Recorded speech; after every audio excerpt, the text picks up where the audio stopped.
చెరువులు పర్యావరణంలో కీలకం. చెట్టు చేమ పక్షులు జలచరాలు ఇలా అన్నిటికీ అవే ఆవాసాలు. కొన్ని పక్షులైతే వేల కిలోమీటర్ల నుంచి ఎంపిక చేసుకున్న చెరువులకి ఏటా వలస వస్తుంటాయి. ఇందులో విదేశీ పక్షులు కూడా ఉంటాయి. కానీ ఏం లాభం, చెరువు అనేదే లేకుండా పోతున్న పరిస్థితులు ఉంటున్నాయి. ముఖ్యంగా జనాభా ఎక్కువగా ఉన్న హైదరాబాద్ మహానగరం చుట్టూ పక్కన చెరువుల ఇంపార్టెన్స్ ఎంతో ఉంటుంది.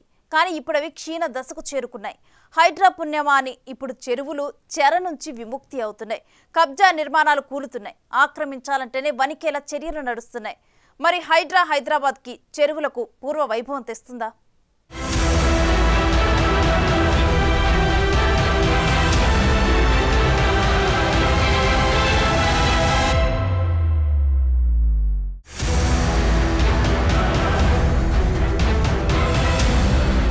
చెరువుల రక్షణకు హైడ్రా మాస్టర్ ప్లాన్.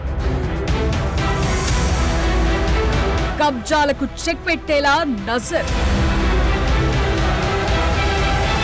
బఫర్ జోన్లపై స్పెషల్ ఫోకస్. గత పాలకుల తప్పులకు ఫుల్ స్టాప్. ప్రజలంతా హైడ్రాకు సపోర్ట్. హైదరాబాద్ పూర్వ వైభవమే టార్గెట్.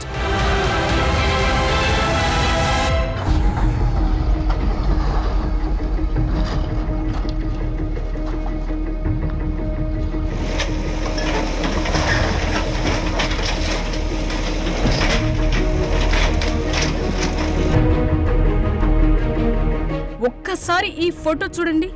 అది అల్వాల్ చెరువు.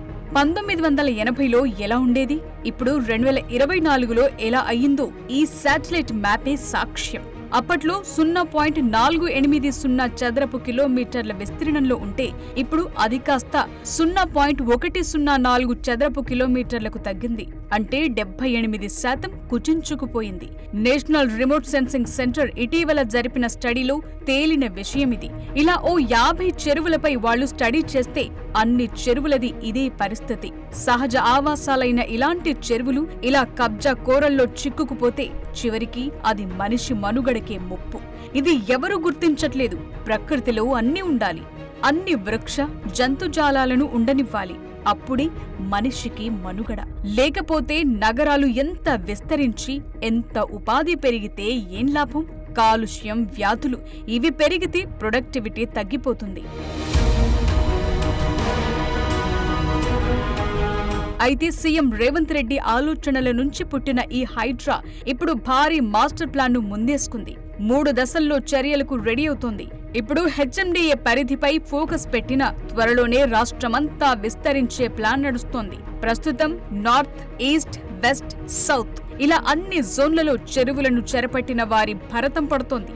అక్రమాలని తేలితే చాలు బుల్డోజర్ నేరుగా వెళుతోంది. ఎక్కడికక్కడ కూల్చిపడేస్తున్నారు. డే అండ్ నైట్ ఈ కూల్చివేతలు కొనసాగుతున్నాయి. అడ్డొచ్చిన వారిని పక్కన పెట్టేస్తున్నారు. పొలిటికల్ ప్రెషర్ వచ్చినా పట్టించుకోవటం లేదు. కొందరైతే ఇదో సూపర్ పవర్ గా మారిందని, అధికారాలన్నీ వారికే కట్టబెడితే ఎలా అని ప్రశ్నిస్తున్న ప్రజా ప్రతినిధులు కూడా ఉంటున్నారు. అయినా సరే డోంట్ కేర్ అంటోంది హైడ్రా.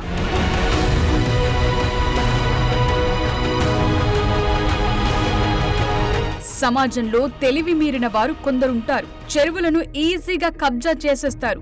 ఏమారుస్తారు. పక్కా సర్వే నంబర్లు వేసి పేపర్లు సృష్టిస్తారు. దీంతో చెరువు భూములు కాదని అనుమతులు తెస్తారు.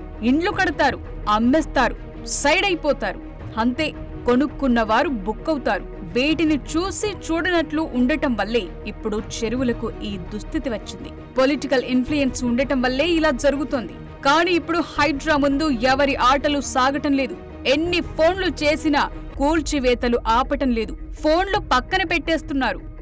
ఎవరో ఒకటి మధ్యలో ఎక్కడో చిన్న ఏదో సపోజ్ ఒక ఎన్ఓసి ఏదో సరిగ్గా ఇవ్వలేదు అనుకోండి, లేదా ఒక తప్పుడు ఎన్ఓసి సర్వే నెంబర్ వేరే నెంబర్ చూపించి ఈ నెంబర్లో ఉన్నదన్నట్టు ఇచ్చి ఈ సర్వే నెంబర్లోకి పర్మిషన్ తీసుకొస్తారు. తప్పుడు సర్వే నెంబర్ చూపిస్తారు. పక్కన ఎక్కడో ఒక 200 మీటర్ల అవతలో 300 మీటర్ల అవతలో ఉన్నది చూపించి అది ఇక్కడ ఉందన్నట్టు చూపించి దాని మీద పర్మిషన్ తీసుకొస్తారు. తీసుకొస్తే ఆ పర్మిషన్ ఆ తెచ్చిన దాని మీద వీళ్ళు అన్ని పర్మిషన్స్ అన్ని ఆటోమేటిక్గా వచ్చేస్తాయి. ఇక టౌన్ ప్లానింగ్ నెక్స్ట్ మీకు అన్నీ చూస్తే కనుక ఆటోమేటిక్గా ఒక తప్పుడు సర్వే నెంబర్ చూపిస్తారు. అది చెరువులో ఉన్న భూమిని అది వేరే రాంగ్ సర్వే నెంబర్ చూపించి పర్మిషన్స్ అన్నీ వస్తాయి. ఆటోమేటిక్గా వీళ్ళన్నీ తెచ్చుకున్న తర్వాత బిల్డింగ్ లెగిస్తుంది అనమాట. బిల్డింగ్ లెగుస్తుంది, బిల్డింగ్ అక్కడ మంచిగా ఏది ఒక చెరువులో ఈ బిల్డింగ్ రావటం, వేరే వాళ్ళకి అమ్మేయటాలు ఇవన్నీ కూడా జరిగిన తర్వాత అప్పుడు ఏమైంది ఇంకా నెక్స్ట్ ఇట్లా అంటే ఒకరిని చూసి ఒకటి ఇట్లా తయారవుతూ మొత్తం పెద్ద ఎత్తున కూడా బిల్డింగ్స్ రావటం, ఈ రియల్ ఎస్టేట్ యాక్టివిటీ చెరువుల్లో జరగటం, లేకపోతే FTLలో కానీ బఫర్ జోన్స్లో కానీ ఇవన్నీ కూడా జరుగుతూ మనం చూస్తున్నాం అనమాట. హైడ్రా ఆధ్వర్యంలో 3 ఫేజుల్లో చర్యలు ఉండబోతున్నాయి. ఫేజ్ 1లో భాగంగా కొత్తగా ఇకపై ఎలాంటి ఆక్రమణలు జరగకుండా చూడనున్నారు. అంటే కొత్తగా ఏ చెరువు దగ్గర కూడా కబ్జాల ఆనవాళ్లు లేకుండా చేస్తారు. ఫేజ్ 2లో భాగంగా చెరువుల బఫర్ జోన్, FTL పరిధిలో ఇప్పటికే కట్టిన ఇండ్లు, ఇతర నిర్మాణాల అనుమతులు రద్దు చేసి కూల్చేశారు. అంటే ఇందులో 2 రకాలుగా ఉంటుంది. కేవలం నోటరీ పేపర్ రాసుకుని కట్టుకున్నవి ఉంటాయి. సో వాటికి ముగింపు పలకనున్నారు. ఇక ఫేజ్ 3లో భాగంగా బెంగుళూరు తరహాలో చెరువుల్లో పూడిక తీసి పూర్వ వైభవం తీసుకొస్తారు. అంటే హైదరాబాద్ కు మళ్లీ జలకళ రాబోతుందన్నమాట. హైడ్రా అనేది కూడా ప్రాబ్లం మనందరికీ తెలుసు. అన్ఆథరైజ్ స్ట్రక్చర్స్, చెరువులు మాయమైపోవటం, గవర్నమెంట్ భూములు మాయమైపోవటం, పార్కులు మాయమైపోవటం. ఎందుకంటే ల్యాండ్ అనేది చాలా కాస్ట్లీ కమోడిటీ. సో అంతా కూడా ల్యాండ్ చుట్టూ సెంటర్ అయినప్పుడు సో ల్యాండ్ని అనే దాన్ని ప్రతివాడు మ్యాక్సిమం వాడుకోవాలని చూస్తున్నాడు అన్నమాట. దాన్ని తప్పుడు దోవల్లో వాడుకోవాలని చూసేవాళ్ళు చాలామంది అయిపోయారు. ఆ ల్యాండ్ షార్క్స్లో కొంతమంది అక్కడ లోకల్గా వాళ్ళకి ఏంటంటే బలం ఉండే వాళ్ళు ఉంటారు. అది పొలిటికల్ బలం ఉండొచ్చు, ఆర్థికమైన బలం ఉండొచ్చు, లేదా వాళ్ళందరినీ అన్ని ఇన్స్టిట్యూషన్స్ కూడా మేనేజ్ చేసేటువంటి పరిస్థితి కూడా ఉంటుందన్నమాట. సో వీళ్ళని మనం టేక్ ఆన్ చేయాలంటే కనుక మనకి చాలా చట్టపరంగా కూడా చాలా పవర్స్ ఉండాలి. అండ్ దానికి కొంత మన యాక్షన్స్ కూడా చాలా ఏదంటే స్విఫ్ట్గా ఉండాలి అండ్ డిసైసివ్గా ఉండాలి, ఇచ్చేయాలన్నమాట. సో ఇవన్నీ చేస్తున్న క్రమంలో తప్పకుండా మాకు ఇప్పుడు గవర్నమెంట్ నుంచి, పబ్లిక్ నుంచి కూడా పెద్ద ఎత్తున, మీలాంటి వాళ్ళు మీడియా సంస్థల నుంచి కూడా పెద్ద ఎత్తున కూడా మాకు సపోర్ట్ వస్తున్నది. హైడ్రా చేస్తున్న ఈ మహాయజ్ఞంలో ప్రజలు చాలా మంది పాజిటివ్ గా ఉన్నారు. హైడ్రా చర్యలను సోషల్ మీడియా వేదికగా ప్రత్యక్షంగా, పరోక్షంగా స్వాగతిస్తున్నారు. చెరువులను రక్షించుకోవాల్సిందే అన్న బలమైన అభిప్రాయంతో ఉన్నారు. సో ఇది హైడ్రాకు బూస్టప్ గా మారింది.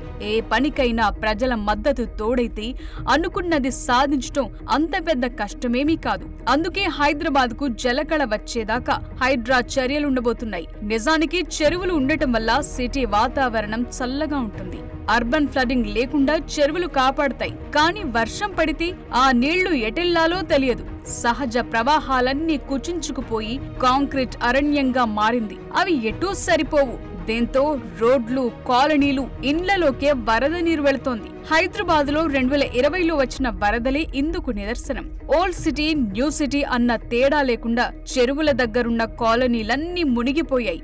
ఇకపై అలాంటి పరిస్థితి హైదరాబాద్ కొద్దు అన్న గట్టి సంకల్పంతో ప్రభుత్వం ఉంది. గత పాలకులు కళ్లు మూసుకున్నా ఇప్పుడు మాత్రం అలాంటి నిర్లక్ష్యాలకు చోటు లేకుండా హైడ్రా అన్న వ్యవస్థనే సీఎం రేవంత్ తీసుకొచ్చారు. దీనికి నిధులు, వనరులు, సిబ్బందిని సమకూర్చారు. రంగనాథ్ కు ఫ్రీ హ్యాండ్ ఇచ్చారు. సో జరగాల్సింది చెరువుల ప్రక్షాళనే.